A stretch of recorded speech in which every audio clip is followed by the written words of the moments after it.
Hello दोस्तों, स्वागत है आप सभी का हमारे YouTube चैनल एग्जाम बार में। तो कल पराक्रम बैच का जो हम लोग टारगेट डेली तय कर रहे थे, उसमें हम लोग पॉलिटी में आर्टिकल 24 तक किए थे, जो कि आपका जो है शोषण के विरुद्ध अधिकार के अंतर्गत आता है। और आज हम लोग जो है मूल अधिकार फंडामेंटल राइट्स में आर्टिकल 24 के आगे के जितने भी आर्टिकल हैं उसको हम लोग कवर करेंगे।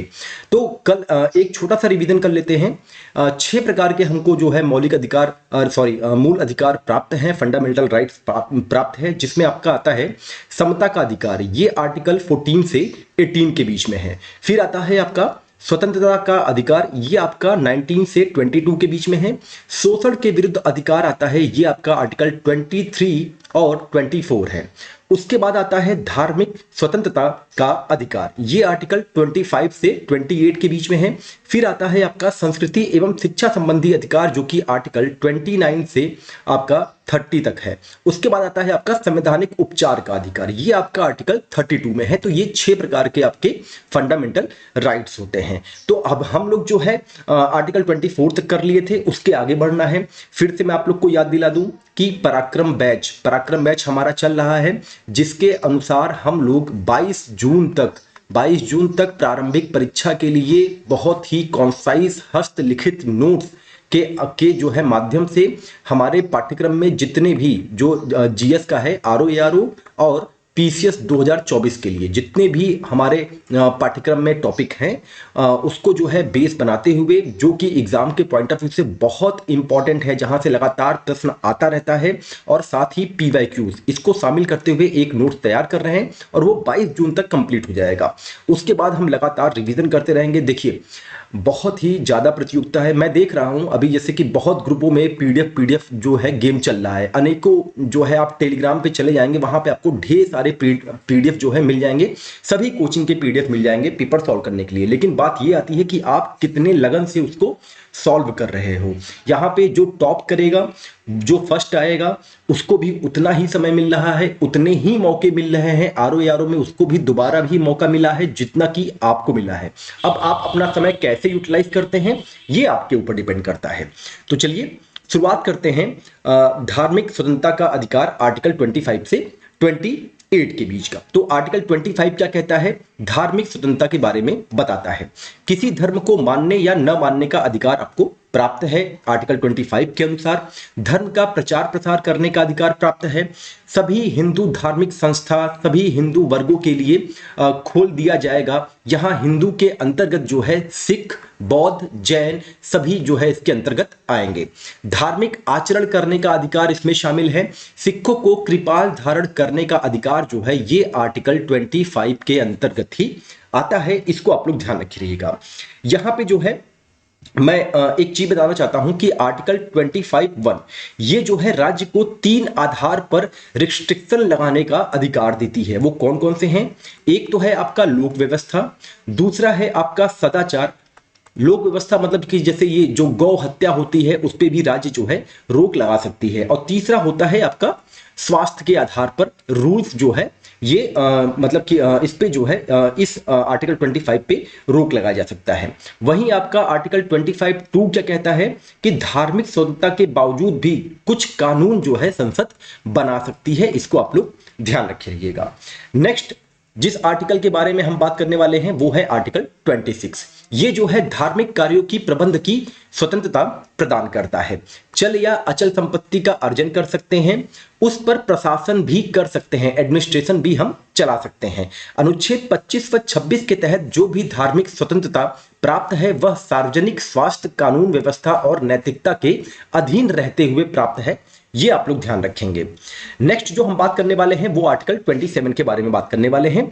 ये कर न देने के संबंध में है। अच्छा, यहां कर का मतलब है टैक्स, शुल्क की बात नहीं हो रही है, फीस जो है उसकी बात नहीं होगी। यहां पे राज्य नागरिकों के ऊपर ऐसा कोई कर आरोपित नहीं करेगा जिससे आने वाला धन है का प्रयोग किसी विशेष धर्म के उत्थान में किया गया हो। इसको आप लोग ध्यान रखिएगा। और ये जो आर्टिकल 27 है, यहां पे पंथ निरपेक्षता की झलक दिखाई देती है। ये प्रश्न आया हुआ है, ये आपका पीवाईक्यू है, ये बहुत ही इंपॉर्टेंट पॉइंट होगा, इसको आप लोग ध्यान रखे रहेंगे। नेक्स्ट है आर्टिकल 28। धार्मिक शिक्षा के संबंध में स्वतंत्रता आर्टिकल 28 प्रदान करता है। राज्य द्वारा पूर्णतः वित्त पोषित जो शिक्षण संस्थान है वहां पे धार्मिक शिक्षा नहीं दी जाएगी, इसको आप लोग ध्यान रखे रहिएगा आर्टिकल 28 के थ्रू। राज्य द्वारा आर्थिक सहायता प्राप्त शिक्षण संस्था में धार्मिक शिक्षा दी जा सकती है लेकिन बाध्य नहीं किया जा सकता है। राज्य द्वारा मान्यता प्राप्त शिक्षण संस्थान में धार्मिक शिक्षा दी जा सकती है लेकिन बाध्य नहीं किया जा सकता। वहीं जो अन्य शिक्षण संस्थान है वहां पे धार्मिक शिक्षा दी जाएगी और ग्रहण करने के लिए बाध्य भी किया जा सकता है। उदाहरण के लिए जैसे आरएसएस हो गया और मदरसा हो गया। तो ये आपने देखा धार्मिक स्वतंत्रता का अधिकार आर्टिकल 25 से 28 के बीच में। अब हम नेक्स्ट बढ़ते हैं और जानते हैं कि संस्कृति और शिक्षा संबंधी अधिकार जो आपका आर्टिकल 29 और 30 है। आर्टिकल 29 कहता है अल्पसंख्यक वर्ग के हितों का संरक्षण होगा। आर्टिकल 29 क्लॉज 1 में प्रत्येक नागरिक को अपनी भाषा, लिपि और संस्कृति को बनाए रखने का अधिकार होगा। और आर्टिकल 29 क्लॉज 2 में राज्य द्वारा वित्त पोषित शिक्षण संस्थानों में धर्म, जाति, मूल वंश, भाषा के आधार पर प्रवेश में भेदभाव नहीं किया जाएगा, इसको आप लोग ध्यान रखेंगे। नेक्स्ट जो है आर्टिकल 30 है। आर्टिकल 30 जो है ये भाषाई अल्पसंख्यक के जो है हमको बताता है कि अपने मनोनुकूल शिक्षण संस्थानों की स्थापना का अधिकार होगा। अल्पसंख्यक शब्द के संविधान में परिभाषित नहीं किया गया है। अल्पसंख्यक जो शब्द है ये संविधान में नहीं परिभाषित किया गया है, इसको आप लोग ध्यान रखेंगे।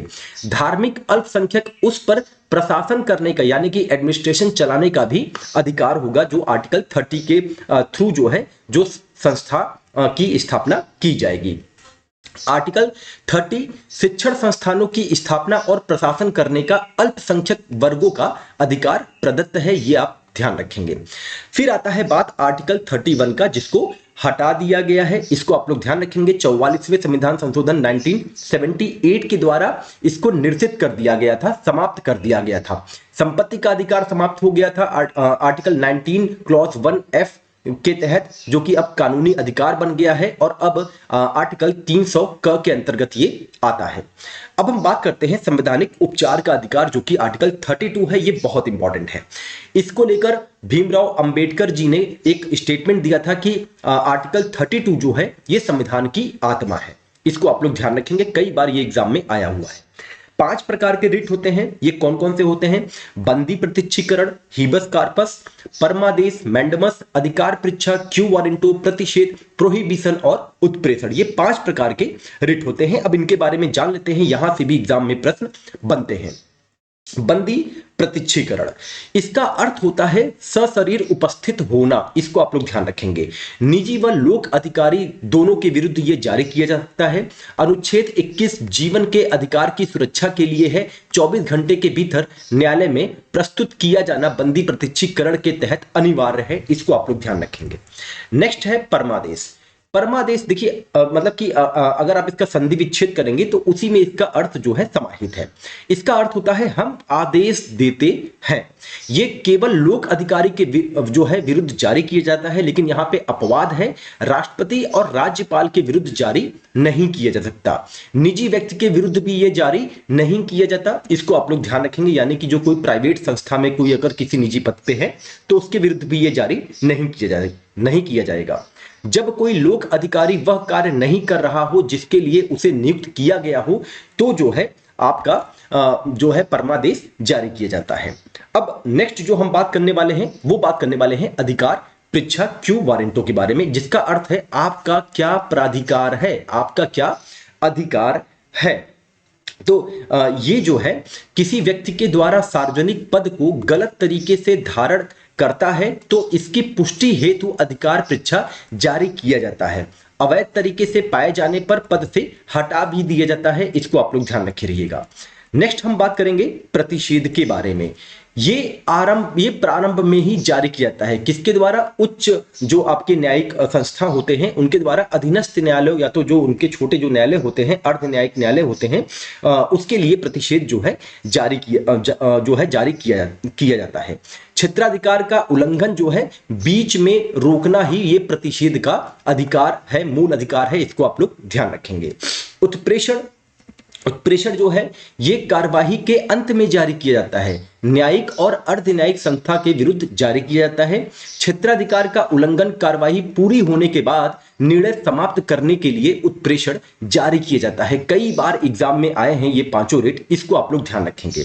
अब रिट से संबंधित जो आर्टिकल हैं, सर्वोच्च न्यायालय के लिए, सुप्रीम कोर्ट के लिए आर्टिकल 32 है और हाई कोर्ट के लिए आर्टिकल 226 है, इसको आप लोग ध्यान रखेंगे। सुप्रीम कोर्ट केवल मौलिक अधिकार के संबंध में रिट जारी करती है, अन्य मामलों में नहीं। वहीं हाई कोर्ट मौलिक अधिकार में रिट जारी करता है, साथ ही अन्य मामलों में भी रिट जारी कर सकता है, इसको आप लोग ध्यान रखेंगे। शक्ति कम रिट के मामले में, मतलब कि जो है सुप्रीम कोर्ट की शक्ति जो है रिट के मामले में कम है, और यहां पे हाई कोर्ट की शक्ति जो है रिट के मामले में ज्यादा है, इसको आप लोग ध्यान रखे रहिए। अब एक प्रश्न है कि क्या सुप्रीम कोर्ट अन्य मामलों में रिट कभी जारी कर सकता है, तो उसका आंसर होगा हाँ। यहां से स्टेटमेंट वाले प्रश्न जो है बन सकते हैं, ये बहुत इंपॉर्टेंट स्टेटमेंट है, इसको आप लोग ध्यान रखेंगे। अगर आर्टिकल 139 में संसद कानून बनाकर ऐसी व्यवस्था कर दे तो यहां से कथन और कारण वाले भी प्रश्न बनाए जा सकते हैं। रिट के संदर्भ में संसद ने आज तक कोई कानून नहीं बनाया है। अब बात करते हैं आर्टिकल 33 के बारे में, जो कि भाग 3 का एक अपवाद भी गठित करता है। यह कहता है कि संसद कानून व्यवस्था लागू करने से संबंधित किसी व्यक्ति को, मतलब कि वो व्यक्ति कौन कौन से हैं, सशस्त्र बल के जो सदस्य हैं वो हो सकते हैं, आसूचना से संबंधित व्यक्ति हो सकते हैं, दूर संचार से संबंधित व्यक्ति हो सकते हैं। सरकार इनके अधिकार को तय कर सकती है। इसीलिए कहा जाता है कि आर्टिकल 33 जो है वो आर्टिकल 13(2) के प्रभाव से बाहर है। अब आर्टिकल 13(2) क्या कहता है कि ऐसा कोई भी नियम नहीं बनाया जाएगा जो भाग 3 में, जो कि आपका फंडामेंटल राइट से रिलेटेड है, में शामिल सब जो अधिकार हैं उसको छीनता है या फिर कम कर सकता है। तो इसीलिए जो आपका आर्टिकल 33 है वो भाग 3 का एक अपवाद जो है गठित करता है, इसको आप लोग ध्यान रखेंगे। अब बात करते हैं आर्टिकल 34 का। जब सैनिक कानून लागू होता है, यानी कि मार्शल लॉ लागू हो, तो मौलिक अधिकार कम या समाप्त किया जा सकता है, क्योंकि तब जो है सारे रूल जो है वो सेना के नियंत्रण में होते हैं। उसका सबसे बेस्ट एग्जाम्पल है AFSPA, AFSPA, arm force special power act, जो कि 1950 में मणिपुर नागालैंड, जो कि नॉर्थ ईस्ट में है, पहली बार लागू किया था और अभी भी लागू है वहां पे। 1983 में पंजाब और चंडीगढ़ में दूसरी बार लागू किया गया था, 97 में हटा दिया गया था। वहीं 1990 में जम्मू कश्मीर में लागू हुआ था। 26 जून 2023 रक्षा मंत्री ने कहा था, राजनाथ सिंह जी ने कहा था कि जब जम्मू कश्मीर में शांति स्थापित हो जाएगी तो अफस्पा हटा लिया जाएगा। सेना को इसके थ्रू जो है विशेष अधिकार प्राप्त हैं। कौन कौन से? किसी भी व्यक्ति को किसी भी समय हिरासत में लिया जा सकता है, किसी भी व्यक्ति, वाहन या परिसर की तलाशी जो है वो कभी भी ली जा सकती है, आवागमन की स्वतंत्रता कभी भी बाधित की जा सकती है, किसी भी सम्मेलन को कभी भी बाधित किया जा सकता है, किसी भवन या परिसर जिस पर आतंकवादियों को शरण स्थली हो या प्रशिक्षण कैंप होने की आशंका हो उसे ध्वस्त किया जा सकता है, उचित चेतावनी देकर सेना को विशेष परिस्थिति में गोली चलाने और मार डालने का भी अधिकार प्राप्त है। अफस्पा के तहत सेना व उसके अधिकारी अपने कार्यों के लिए किसी न्यायालय के प्रति जिम्मेदार नहीं होंगे। बहुत इंपॉर्टेंट ये स्टेटमेंट है, इसको आप ध्यान रखेंगे। भारत सरकार के अनुमति के बिना उनके विरुद्ध मुकदमा दायर नहीं किया जा सकता है। अब यहां पे कुछ इंपॉर्टेंट फैक्ट हैं, उसको हम लोग देख लेते हैं। जैसे एक्स्ट्रा जुडिशियल एग्जीक्यूशन, न्यायालय के अनुसार एक लोकतांत्रिक देश में सैनिक कानून स्थायी नहीं होना चाहिए। सैनिक कानून नागरिक शासन के का विकल्प नहीं हो सकता है। आर्टिकल 35 क्या कहता है? मौलिक अधिकार के संबंध में कानून बनाने का अधिकार संसद को होगा। ये आपके एग्जाम में पहले भी आया हुआ है, यानी कि ये PYQ है, इसको आप लोग ध्यान रखेंगे। वहीं आर्टिकल 35A मौलिक अधिकार का निलंबन से संबंधित है, जो है करता है, और इससे संबंधित जो आर्टिकल है वो 358 और 359 है।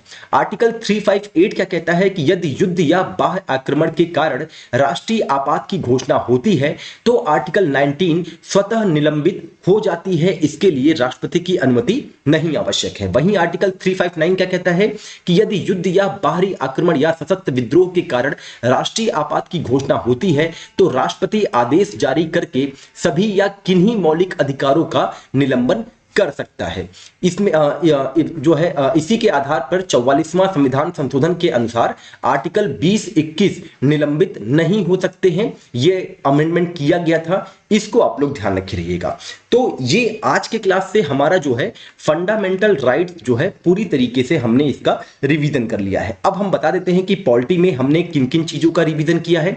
पॉलिटी में हमने इन 2 दिनों में 3 दिनों में हमने किया है प्रियम्बल का रिवीजन, हमने किया है डीपीएसपी का रिवीजन, हमने किया है आपका जो है फंडामेंटल ड्यूटीज का रिवीजन, हमने किया है फंडामेंटल राइट का रिवीजन। तो ये सारे के सारे आपके संविधान के दर्शन जो है कंप्लीट हो गए हैं और यहीं से आपके 2 से 3 प्रश्न एग्जाम में देखे जाएंगे। अब आपको इस पे लगातार जो है प्रैक्टिस करना चाहिए। तो ये आज का हमारा जो है डे 3 का पराक्रम बैच का जो टारगेट था, ये पॉलिटी का सेक्शन ये कंप्लीट होता है। अब नेक्स्ट जो हम बात करेंगे वो हम बात करेंगे जो आज का हमारा नेक्स्ट टारगेट होगा ज्योग्राफी में, और जो हमारा नेक्स्ट टारगेट होगा मिसलेनियस वाले पार्ट में। मिसलेनियस वाले पार्ट क्या है ना कि हम लोग डेली डेली एक एक टॉपिक लेके चल रहे हैं। तो मैंने ये सोचा है कि एक टॉपिक का वीडियो बनाने में या तो कंटेंट देने में केवल 1 पेज ही लगता है, तो कम से कम 2-3 दिन एक साथ जो है हम लोग 2-3 दिन पेज का स्लाइड बना के जो है मिसलेनियस वाला पूरा करवा देंगे। साथ ही जो हमारा हिंदी है, हिंदी देखिए कल आपने 25 प्लस पर्यायवाची का रिवीजन किया है और टोटल अगर गिना जाए तो वो 29 थे, यानी कि 3 दिनों का पर्यायवाची हमने कंप्लीट कर लिया है। उसके बावजूद भी आज पर्यायवाची देने का प्रयास किया जाएगा। वर्ल्ड ज्योग्राफी में हम लोग आज स्थल मंडल करेंगे। क्या करेंगे?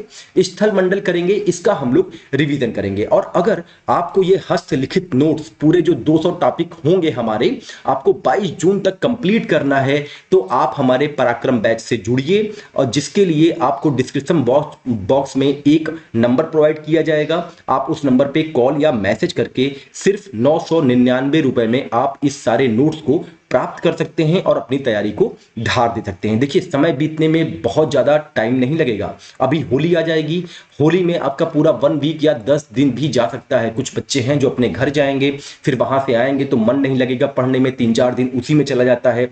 तो जो है अप्रैल भी बीतने में समय नहीं लगेगा। तो इससे पहले कि समय आपका जल्दी जल्दी बीते, आप लोग लगातार अभ्यास करते रहिए, क्योंकि समय सबको इक्वल मिला है। जो संख्या मिली है ना, 8 लाख या 10 लाख लोग फॉर्म भरे हैं, या तो फिर पीसीएस में 6.5 लाख लोग फॉर्म भरे हैं, तो इन सबको जो है इक्वल टाइम दिया गया है और सबको दोबारा भी टाइम मिल रहा है। तो जो टॉप करेगा वो भी आप ही लोग के बीच में से होगा। अब ये आपको डिसाइड करना है कि आपको पढ़ना कैसे है, आपको प्रैक्टिस कैसे करना है।